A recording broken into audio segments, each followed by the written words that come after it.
Ahojte, tu je Dominik. Dneska si povieme niečo o tom, ako si jednoducho nainštalujete vlastné témy na WordPress, alebo teda zmeníte základnú tému. Pokiaľ WordPress ešte nemáte nainštalovaný, príďte prosím na môj web akotvoriťweb.sk a zanechajte mi vaše meno a e-mail a ja vám zdarma pošlem, ako si nainštalovať WordPress zdarma do 5 minút. Ak už svoj web máte nainštalovaný, za svoj web prosím napíšte wp-admin, dostanete sa tak do administrácie, prihláste sa pod menom admin a vaše heslo, ktoré máte rovnaké ako do Endory. Nachádzate sa na nástenke WordPressu. Tu prosím kliknite na vzhľad a témy. WordPress má niekoľko predinštalovaných tém, ktoré môžete použiť, a vrelo vám ich odporúčam, pretože sú to témy, ktoré sú veľmi dobre optimalizované. Napríklad si môžete prezrieť tému, ktorá sa nachádza v administrácii a na základe toho, či ste s ňou spokojní alebo nie, ju môžete priamo aktivovať. Môžeme sa pozrieť, ako teraz vyzerá. Stránka sa zmenila na inú tému. WordPress má samozrejme cez viac ako 2200 tém, ktoré sú zdarma a môžete ich použiť, no nie všetky sú správne optimalizované. Pokiaľ chcete novú tému priamo z WordPressu, stačí kliknúť na pridať novú tému. Vyhľadáte si ju podľa názvu alebo podľa filtra, ktorý vám vyhovuje. Napríklad podľa farby. Zvolím si napríklad, že chcem stránku zelenú a že chcem, aby mala aspoň 2 stĺpce. Vyhľadám si tému. A opäť na základe toho, ktorá sa mi páči, si pozriem náhľad a podľa spokojnosti si ju vyberiem alebo nie. Povedzme, že téma sa mi páči a tému si nainštalujem.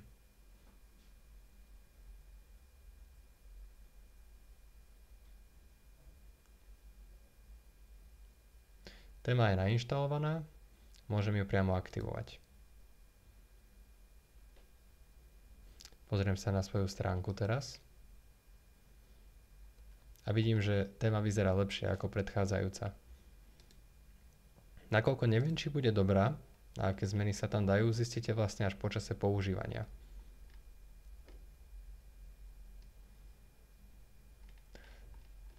Základná stránka. Veľmi pekná. Témy si môžete prezerať ešte iným spôsobom, a to tak, že pôjdete na stránku wordpress.org a na tejto stránke, na hlavnej stránke WordPressu, si môžete kliknúť na témy a najviac vám odporúčam pozrieť si najviac populárne. To sú témy, ktoré budú najlepšie optimalizované. A približne prvá 50 z nich je jedna z tých najkvalitnejších.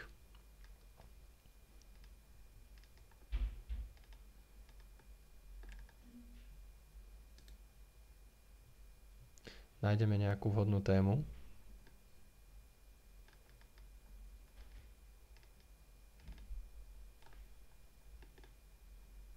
Skúsime napríklad Evolve.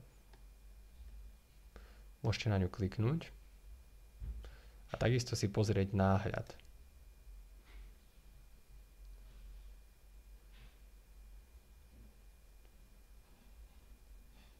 Myslím, že veľmi pekná téma. Bude dobrá a môžem ju použiť. Ak si zapamätáte názov, môžete ísť na váš blog,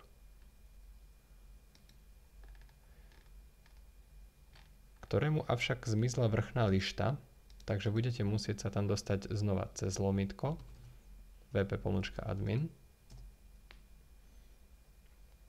Idete do vzhľadu, témy a do vyhľadávania napíšete Evolve. Teda nie. Kliknite najskôr pridať novú a tu dajte vyhľadať Evolve. téma sa vám zobrazí, kliknete na inštalovať teraz.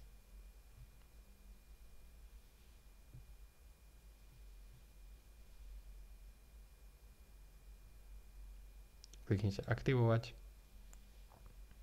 a pozrieme sa, ako stránka bude vyzerať.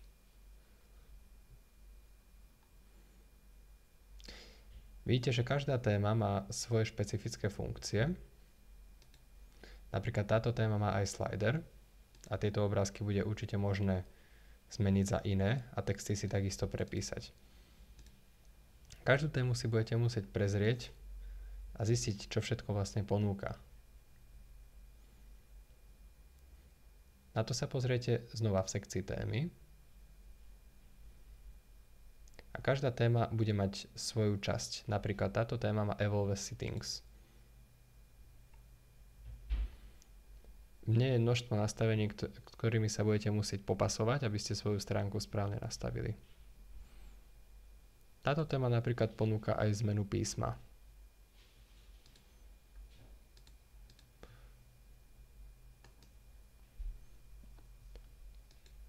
Pozrieme sa na stránku. Vidím, že písmo není zvolené vhodne. Diakritiku nezobrazí správne. Tak mám možnosť zmeniť si písmo na nejaké štandardné, napríklad Times New Roman alebo Verdana. Uložím zmeny a pozriem sa na zmenu stránky. Vidím, že nadpis bol zmenený na Verdanu a diakritika už je opravená. Takýmto spôsobom, hľadacím a skúšacím, zistíte, čo vlastne vám téma ponúka. Každá téma má iné možnosti, ako som opäť povedal, musíte sami hľadať a skúšať.